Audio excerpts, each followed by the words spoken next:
रविंद्र कौशिक नाम तो सुना होगा। शक्ल बदलने में माहिर रविंद्र कौशिक उर्फ नबी अहमद शाकिर। नहीं सुना तो चलो हम सुनाते हैं। श्री गंगानगर में एक हिंदू पंडित के घर पैदा हुआ भारत का ब्लैक टाइगर, जिसका नाम रखा गया रविंद्र। रविंद्र नाटक एक्टिंग करने का बड़ा शौकीन था। उसको रूप बदलकर बहरूपिया बनने में महारत हासिल थी। पर इस होनहार कलाकार की किस्मत भी भगवान ने कुछ अलग ही लिख रखी थी। हुआ यूं कि रविंद्र की एक्टिंग देखकर लखनऊ के एक सेठ ने रविंद्र को लखनऊ बुलाया, जहां उन्होंने देश प्रेम का रोल अदा किया। उस किरदार में रविंद्र भारतीय सैनिक बने थे जो चीन में पकड़े गए और एक कैदी के दर्द को एक्टिंग के जरिए बता रहे थे। लोगों को यह एक्टिंग बिल्कुल सच की तरह लग रही थी।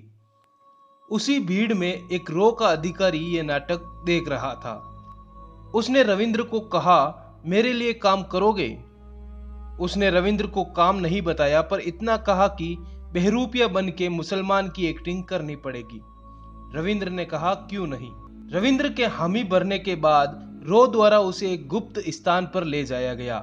फिर रविंद्र की 2 साल तक ट्रेनिंग चली और यह भी देखा गया कि रविंद्र में देश प्रेम और धर्म के प्रति कितनी आस्था है। ऐसा इसलिए किया जाता है कि कहीं मुस्लिम देश में कोई एजेंट पकड़ा जाए तो वह किस हद तक मुंह खोल सकता है। रविंद्र हर परीक्षा में पास हुआ। रविंद्र ने रो के अधिकारियों को खुश कर दिया था। आखिर में रविंद्र के इम्तिहान का दिन आ गया। रो के एक बड़े अधिकारी ने रविंद्र को बोला, पाकिस्तान जाओगे? रविंद्र ने कहा, हाँ, आपका जैसा आदेश। रो एजेंट ने कहा, तुम जासूस बन के पाकिस्तान जाओगे। मर गए तो तुम जानो और तुम्हारा काम, पकड़े गए तो हम आपके हैं कौन वाली बात होगी, मतलब हम तुम्हें पहचानेंगे नहीं। रविंद्र ने कहा, मुझे खुद पर भरोसा है, कोई मेरी रूप बदलने की कला को आज तक नहीं पकड़ पाया।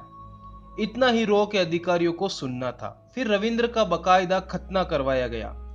उसको हर दिन 5 बार मुस्लिम की तरह नमाज पढ़ने की ट्रेनिंग दी गई।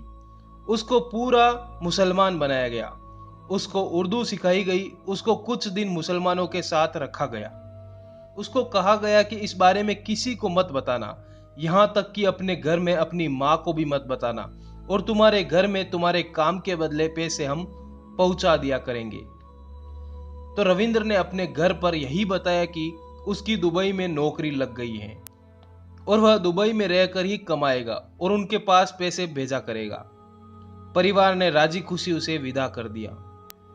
फिर उनको सेना द्वारा भारतीय सीमा पार करवा के पाकिस्तान भेजा गया, जहां रविंद्र को अपनी अब पूरी जिंदगी बितानी थी। रविंद्र ने पाकिस्तान जाकर सबसे पहले अपना शिनाख्ती कार्ड बनवाया और कराची के एक कॉलेज में LLB की डिग्री ले ली। फिर एक दिन रविंद्र ने अखबार में पाकिस्तानी सेना भर्ती का एक इश्तिहार देखा। रविंद्र ने मौके का फायदा उठाते हुए फॉर्म भर दिया और भगवान की दया से उसमें वह सफल हो गए और वो पाक आर्मी में एक सिपाही बन गए थे। कहा जाता है कि रविंद्र उर्फ नबी अहमद शाकिर ने पाकिस्तानी सेना को अपने काम से इतना खुश कर दिया था कि सेना में वह मेजर के पद तक पहुंच गए थे। पाकिस्तान में मेजर का पद काफी ओहदा रखता है। और अंत में उन्होंने अपने सीनियर अधिकारी जकीबर शेख की बेटी फातिमा से शादी कर ली। फातिमा से रविंद्र दिल से प्यार करते थे, पर रविंद्र ने फातिमा को कभी नहीं बताया कि वो उसके देश की जासूसी कर रहा है और वो भारतीय हिंदू है और मुसलमान बन के उससे शादी की।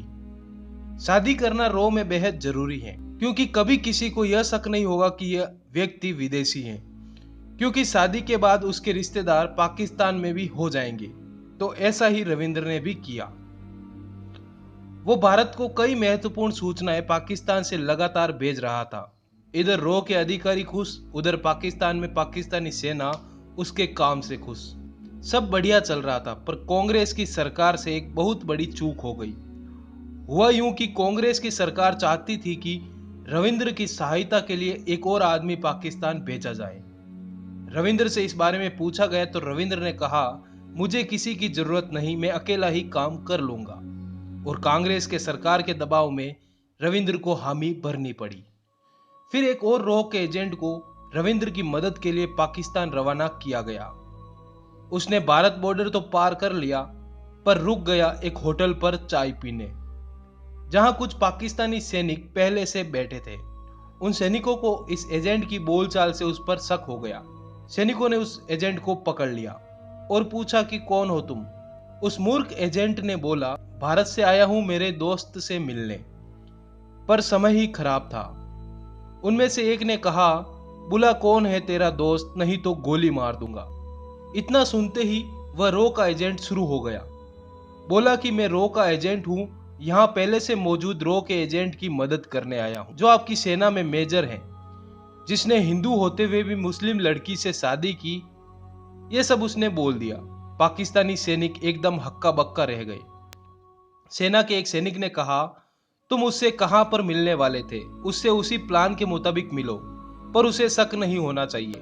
प्लान के मुताबिक सुबह उसने रविंद्र को जिन्ना उद्यान में बुलाया। रविंद्र समय पर पहुंच गए। दोनों ने हाथ मिलाया। पहले से ताक में बैठे पाक सैनिकों ने रविंद्र को दबोच लिया। कहा जाता है कि रविंद्र को उस एजेंट पर इतना गुस्सा आया कि रविंद्र ने उसको वहीं पीटना शुरू कर दिया। खैर, रविंद्र को डाल दिया गया पाकिस्तान की अंडरग्राउंड जेल में, जहां न सूरज की रोशनी थी न चांद की ठंडक थी, तो बस गुमनामी। कहते हैं 12 दिन तक रविंद्र को उस बैरक में बिना खाने के रखा गया। रविंद्र के लिए जेल की बैरक के ऊपर से पानी डाला जाता था, उतना ही जिससे कि वह जीवित रह सके। रविंद्र जेल में चाट चाट कर पानी पीते थे। 12 दिन बाद रविंद्र को अदालत में पेश किया गया, जहां उन्हें फांसी की सजा सुनाई गई।